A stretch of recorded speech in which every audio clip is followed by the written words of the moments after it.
Сәлеметсіңдер ме 10 сынып оқушылары 2 тоқсан бойынша алынатын 3 БЖБ тапсырмасының 1 нұсқасын түсіндіретін боламын. Яғни оқушылар ықтималдық бөлімі бойынша жиынтық бағалау жұмысы. Енді оқушылар өздерін көріп отырғандай 3 тапсырма беріледі. Бірінші тапсырмасы былай делінген екен: 8 адамның ішінен 4 адамнан тұратын комиссияны неше тәсілмен таңдауға болады. Оқушылар, мұнда біз терулердің формуласын қолданамыз. Негізгі формуласын жазып қояйық. nk n факториал k факториал n азайтылған k факториал. Бізге былай делінген: 8 адамның ішінен 4 адамнан тұратын комиссияны неше тәсілмен таңдауға болады деп тұр.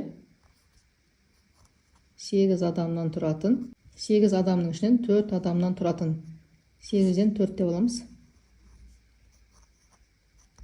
8 факториал 4 факториал 8 азайтылған 4 деп аламыз.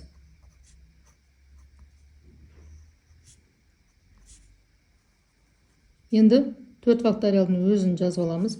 Мұнда 8-ден 4 азайтамыз, 4 факториал болады. Сонда 1, 2, 3, 4 болады. Енді мұндағы 8-дің ішіндегі 4 факториалды бөліміндегі 4-пен қысқаратындай етіп 4 факториалдың өзін жазамыз да 4-тен кейін 5, 6, 7, 8 жазылады. Мұнда мына екеуі қысқарады. 2 мен 3-дің көбейтіндісі мұндағы 6 мен қысқарады.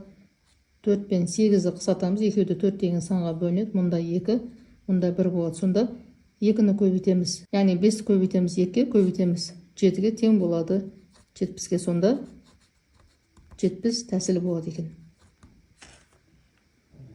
Келесі екінші тапсырма: ағаш өңдеу комбинатының шығаратын өнімінің 20% ақаулы болды. Бақылау кезінде өнімнің 60%-ында ақауы анықталды.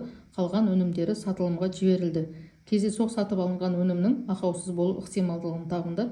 Жауабын 100-ге дейін дөңгелектеңдер. Мұнда бізде ақаулысы 20%, оны біз санмен 0,2 деп аламыз, ал ақаусызы 100-ден азайтамыз 20-ны 80%, яғни оны біз 0,8 деп аламыз.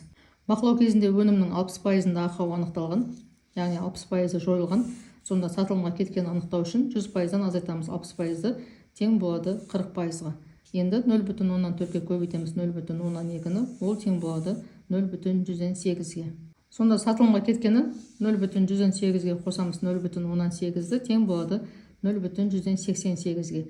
Енді кездейсоқ сатып алынған өнімнің ақаусыз болу ықтималдығын табу үшін мұндағы мінекей ақаусыз 0,18-ді бөлеміз мұндағы. Сонда тең болады екен 0,191-ге, оны біз 91% деп алсақ болады. Мінекей жауабы 91% деп осылай нақтылап жазып қоямыз. Келесі үшінші тапсырмасы: қорапта 6 көк және 8 қызыл шарлар бар. Бірінші тапсырмасы: қораптан кез келген түстегі бір шарды неше тәсілмен алуға болады. Ал екіншісінде қораптан әртүрлі түстегі 2 шарды неше тәсілмен алуға болады. Оқушылар, жалпы бізде 6 көк және 8 қызыл шарлар бар.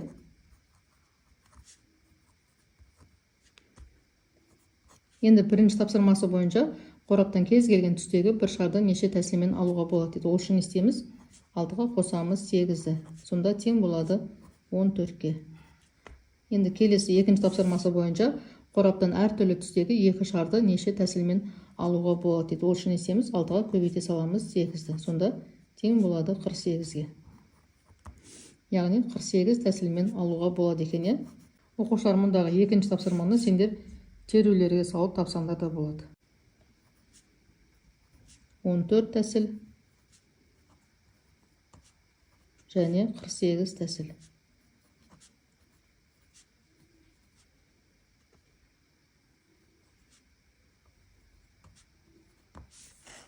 Оқушылар, түсінбеген сұрақтарың болса пікірге жазып қалдырсаңдар болады. Каналға жазылуды, лайк басып, жеке өздерінің пікірлеріңді қалдыруды ұмытпаңдар. Сау болыңдар.